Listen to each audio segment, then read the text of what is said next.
Assalamualaikum warahmatullahi wabarakatuh. Nama saya Tania Farasaidina dengan NPM 2022 10715156. Di sini saya akan mempresentasikan hasil kerja saya untuk mata kuliah Deep Learning yang berjudul Klasifikasi Citra Batik Indonesia berbasis Transfer Learning menggunakan MobileNet V2 dan MobileNet V3. Untuk objek dan tempat penelitian, data yang digunakan diambil dari platform Kaggle dengan dataset batik tahun 2021, di mana dataset ini digunakan sebagai sumber utama dalam proses pelatihan dan pengujian model. Dataset terdiri dari 1050 gambar batik, di mana resolusi datanya telah diseragamkan menjadi 224 dikali 224 piksel dan terdiri dari 15 kelas motif batik. Tempat penelitiannya menggunakan Google Colab yang digunakan untuk tahap pemrosesan data, pelatihan model, dan evaluasi performa model. Dan Streamlit Cloud digunakan sebagai platform deployment untuk mengimplementasikan model klasifikasi batik. Untuk rangka penelitiannya menggunakan CRISP-DM yang mencakup business understanding, data preparation, modeling, evaluation, dan juga deployment. Pada business understanding, tahap ini berfokus pada pemahaman permasalahan utama, yaitu perlunya sistem otomatis yang mampu membantu proses pengenalan motif batik secara konsisten, cepat, dan tidak bergantung pada subjektivitas manusia. Proses identifikasi secara manual berpotensi menimbulkan inkonsistensi hasil, sehingga dibutuhkan pendekatan komputasional yang dapat meningkatkan akurasi dan efisiensi klasifikasi. Selanjutnya, data understanding. Dataset didapatkan dari platform Kaggle yang berformat zip, kemudian di dalamnya terdapat file yang bernama dataset dan juga test serta train, di mana di masing-masing file test dan train itu mengandung 15 file yang berisi 5 kelas batik, ya, seperti batik Bali, batik Dayak, batik Insang, hingga batik Parang dan batik Tambal. Selanjutnya, data preparation, di mana tahap ini bertujuan untuk menyiapkan data agar siap digunakan dalam proses pelatihan model. Proses yang dilakukan meliputi yaitu ekstraksi dataset dimulai dari dataset yang berformat zip, kemudian mengecek struktur dataset yaitu train dan test, dan mengidentifikasi kelas untuk memastikan jumlah kelas serta nama kelasnya sesuai. Selanjutnya, penentuan parameter input yaitu 224 dikali 224 dan dilakukan resize citra agar sesuai dengan input MobileNet dan normalisasi citra. Selanjutnya dilakukan data augmentasi atau data augmentation untuk memperbanyak variasi serta mencegah resiko overfitting. Selanjutnya dilakukan pembagian data training sebanyak 80%, yaitu sejumlah 840 gambar, serta 20% untuk data validation sejumlah 210 data gambar. Selanjutnya adalah modeling atau skema modeling, yaitu proses diawali dengan input citra, yaitu data batik yang telah melalui tahap persiapan data, di mana citra kemudian diproses oleh model CNN yaitu pre-train, yaitu MobileNet V2 dan MobileNet V3 untuk mengekstraksi fitur penting seperti pola dan tekstur batik. Fitur yang diperoleh selanjutnya diteruskan ke layer klasifikasi yang terdiri dari global average pooling, dense, dan dropout untuk menghasilkan prediksi kelas batik. Setelah itu, model dikompilasi dengan menentukan optimizer, loss, dan matriks evaluasi.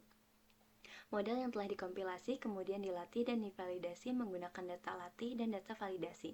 Tahap akhirnya adalah evaluasi dan perbandingan performa model menggunakan data uji dengan melihat nilai akurasi dan nilai loss untuk menentukan performa terbaik. Pada modeling diawali dengan pemilihan arsitektur CNN, di sini menggunakan MobileNet V2 dan MobileNet V3. Kemudian penggunaan pre-trained ImageNet sebagai fitur extractor, dan dilakukan penyusunan layer klasifikasi tambahan menggunakan global average pooling, dropout, serta dense. Kemudian dilakukan kompilasi model serta penentuan hyperparameter menggunakan optimizer, loss function, serta matriks evaluasi. Kemudian dilakukan pelatihan model, di mana hasil pelatihan menunjukkan bahwa MobileNet V3 mempunyai performa yang lebih baik dibandingkan MobileNet V2 berdasarkan nilai validation akurasi. Dapat dilihat dari tabel bahwa MobileNet V2 mempunyai validasi akurasi sebesar 68,09% dan MobileNet V3 mempunyai validasi akurasi sebesar 71,33%. Kemudian dilakukan evaluasi dan perbandingan performa model. Dapat dilihat dari tabel bahwa Mobilenet V2 mempunyai tes akurasi sebesar 64,67%, di mana lossnya sebesar 1,1302, dan Mobilenet V3 mempunyai tes akurasinya 73,33% dan lossnya 0,822. Evaluasi model dilakukan menggunakan data uji untuk mengetahui performa akhir model. Berdasarkan hasil pengujian, Mobilenet V3 menunjukkan performa yang lebih baik dibandingkan Mobilenet V2. Selanjutnya adalah tahap evaluasi atau evaluation. Di sini ditampilkan confusion matrix untuk Mobilenet V2, di mana rata-rata tiap kelas sudah berhasil menebak gambar dengan benar. Misalnya seperti batik Bali, dia telah berhasil mendebak 11 gambar batik Bali dengan benar. Dan yang paling kecil adalah batik Lasem, di mana dia hanya berhasil mendebak 5 batik yang benar. Kemudian confusion matrix Mobilenet V3, di mana rata-rata kelas batik berhasil menebak kelasnya dengan benar. Yang paling kecil yaitu di batik Betawi yang hanya berhasil menebak 9 gambar dengan benar. Dan yang paling tinggi adalah batik Insang sebesar 19 gambar. Selanjutnya, evaluasi menggunakan data uji baru, di mana untuk menguji keandalan model dilakukan prediksi pada citra batik baru di luar sistem. Baik Mobilenet V2 maupun Mobilenet V3 berhasil mengidentifikasi motif batik dengan akurasi tinggi.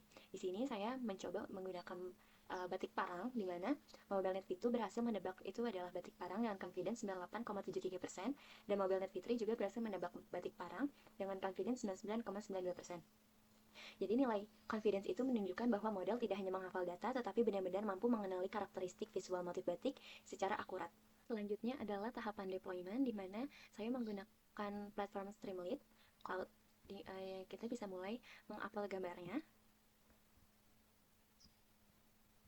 Di sini kami bisa mengupload beberapa gambar sekaligus, dan model akan memprediksi gambar.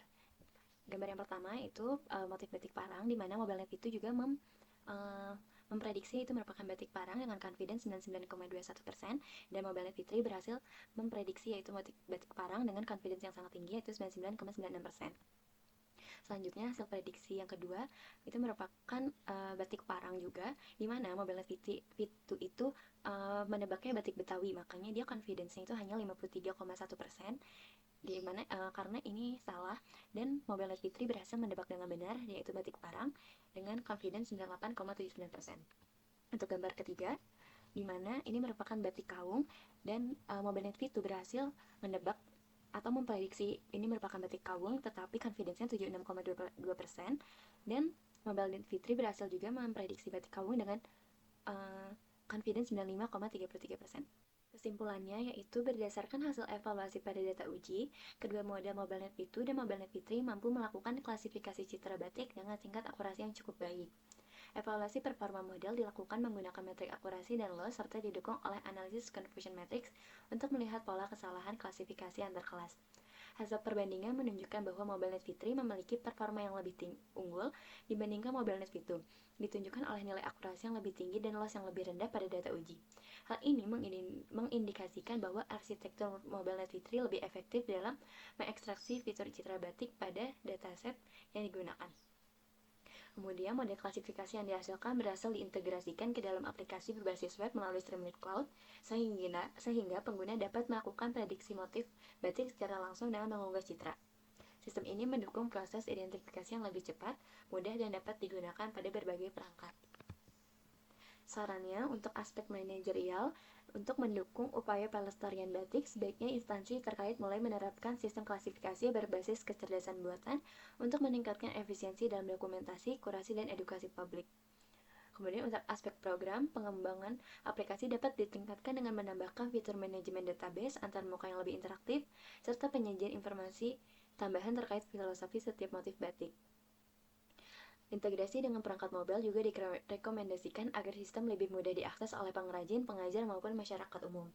Aspek penelitian selanjutnya yaitu penelitian selanjutnya dapat mengeksplorasi arsitektur CNN lain atau model hybrid, memperluas dataset dengan augmentasi, serta menguji model pada variasi kondisi lingkungan seperti cahaya, sudut, serta tekstur untuk meningkatkan akurasi dan robustitas di kondisi nyata. Ini merupakan daftar pustaka yang saya gunakan. Sekian presentasi dari saya. Mohon maaf apabila ada kesalahan dalam pengucapan. Wassalamualaikum warahmatullahi wabarakatuh.